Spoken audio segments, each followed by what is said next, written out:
In this episode of Building RYLOTH, we'll be almost completing the main tower of the Capitol. Don't worry, I have a good excuse for why I didn't complete it in this episode. It was completely out of my hands. But in addition to that, we'll be finalizing the main pathway that leads into the Capitol. Let's get straight into this episode of Building RYLOTH. I've ordered another pair of these lights off of Bricklink, which are going to be for the bridge to light it up. Currently, this is what it looks like with just one pair in. But hopefully with the second pair, it will be able to light up the bridge a lot more. But my biggest fear is going to be taking apart this bridge to wiring the lights. So we'll see how that goes. Luckily, I didn't really have any issues installing the lights. The support underneath did fall off one time. I did have to put that back together. But apart from that, I didn't really have any issues. If you don't remember, the bridge is just held in by a couple studs, so it's pretty easy to take apart.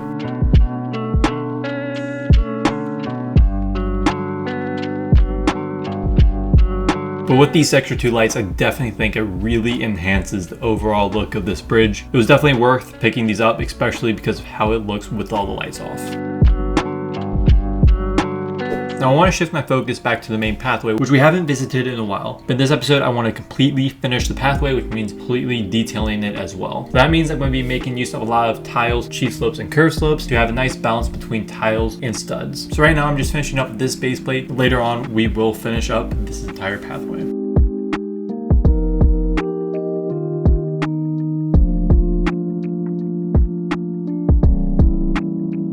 I also wanted to show you how easy it is for all these base plates to come apart and be put together. And you can see right here that I'm able to just do it in a matter of minutes. So I wanted to put them back together so I can more easily access this front portion of the pathway. I wanted to add more tiles to this section. I didn't really feel like I had enough. This is my ideal amount of tile to stud ratio that I really want to have in the overall terrain. I obviously don't really have that yet with the olive green and sand green portions. My goal is to have a similar ratio in the final product. But as we move on to working on the tower, I did get a Bricklink order in, which gave me the parts to complete the unfinished portions from the previous episode.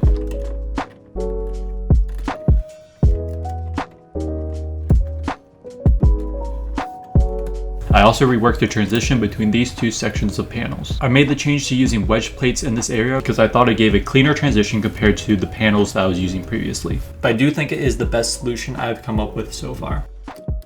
Now I wanted to shift my focus to the transition between the panels that I've designed in the previous episode and the rest of the tower. Now originally I was going to use a bunch of 1x2 panels, just staggered to try to minimize the gaps. Unfortunately, that ended up having the opposite result that I really wanted. And honestly, looking at it now, I think I do have a solution that would allow for these panels to be used. But I think the solution that I came up with I might like more. I also think that the use of the 1x2 panels has a bit of a jagged look that I'm not really a fan of. So instead what I decided on was using wedge plates. Now the reason I originally was going for panels because the panels are half a plate thick, while the wedge plates are of course a full plate in thickness, so I thought the transition wouldn't be as natural, be jagged, but the end result I don't really think kind of gives that effect. So I put together a bunch of these individual panels using these wedge plates, and I minimalized the amount of texturing that I'm going to really be using on these panels because there's going to be a lot of it that probably won't really be seen since it's probably going to be covered up by the rest of the Capitol walls. Now on the inside of the structure, I did build an extension for the Technic structure that will help support the two side walls of the Capitol.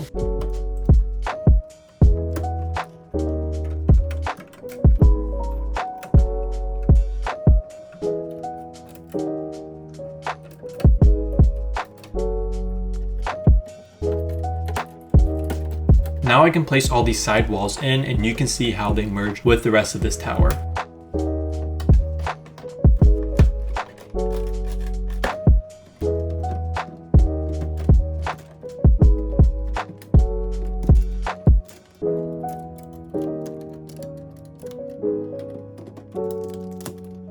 So I did add a little bit of extra texturing around here. But overall, I think this area merges well with the overall building. I will say that this transition right here between these two panels definitely needs a lot of work. I'll probably do something similar to this area using all the wedge plates. But the template for this side pretty much should be done. So I can really just copy and paste it on the other side. And now with that design completely finished, it's time to work on the other side and just replicating what we did in the last episode. So I'm starting by once again modifying the right side column of panels so that they are able to merge well with the rest of the panels that I will design.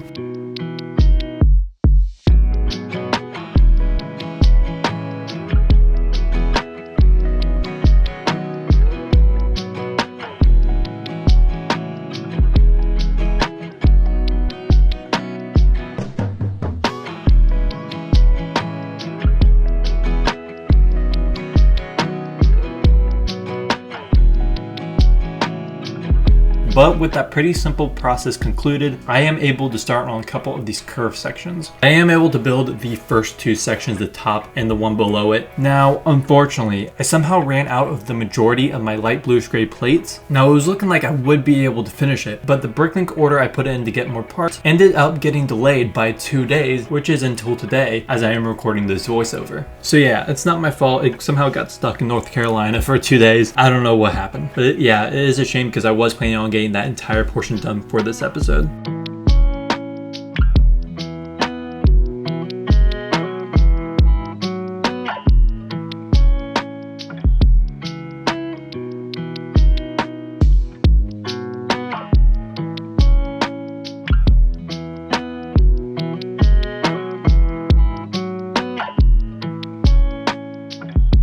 But even though I'm not able to fully finish the design, I do want to get it placed on the mock in its proper spot for where it's going to be. But first, I really wanted to figure out a design for the flooring of the entranceway, because that's going to determine where the terrain meets with the flooring. So there is one specific detail that I do want to capture. So you can see this sort of red dashed line that is directly below the sort of supports on the ceiling. So what I've done to get that look is use various cheese slopes as well as 1x1 tiles to kind of get that angled dashed line.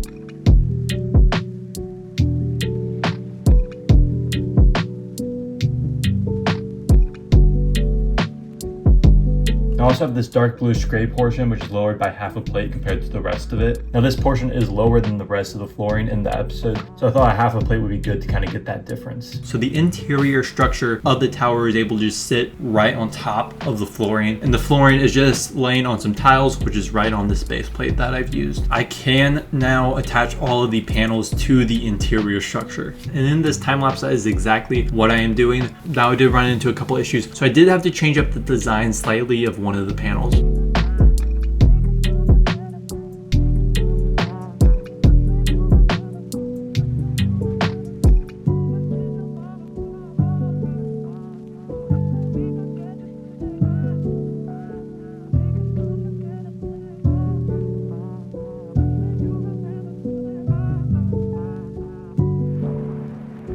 So I am also going ahead and reworking the transition of this top curved portion. So I'm again using wedge plates, and another one of my favorite techniques that I am using is using the roller skate piece. The little bit that sticks out of the roller skate is able to attach a plate or a cheese slope or whatever. But in this case, I did need to use a cheese slope, which fit perfectly to fill the gap. Well, now that I have this in place, I think we might actually need to go taller with this building. Right now, I think it's a little too kind of short and stubby. I think the actual tower looks a lot more skinny. So I think just making it at least a little bit taller might help kind of gain that overall shape. Another thing I want to do is kind of make this top portion angled, because in the actual thing it is angled at the top, and that will also help getting a little bit of extra height. So let me know in the comments, do we go taller? So in addition to the table, the entire height is about 5.5 feet, which is getting close to how tall I am, so it was getting kind of difficult at some point to work at the very top of that tower. But I definitely think I'm going to angle the top portion of the tower upwards, but that's something I think I'm going to save for if I have time, because I don't know how I'm going to do the angle where the tower curves. But in the next episode, I will finish that other side of the tower. I got my Bricklink order in the day that I am recording this right now, so I have the parts. I should be able to complete it. But that's going to be it for this episode of Building RYLOTH. And at the time that I am recording this, I am 10 subscribers away from 2,000 subscribers. So if any of you are not subscribed, please consider doing that so we can reach that milestone. It would mean the world to me. So thank you so much for taking the time out of your day to watch this video, and have a great day, everyone. Goodbye.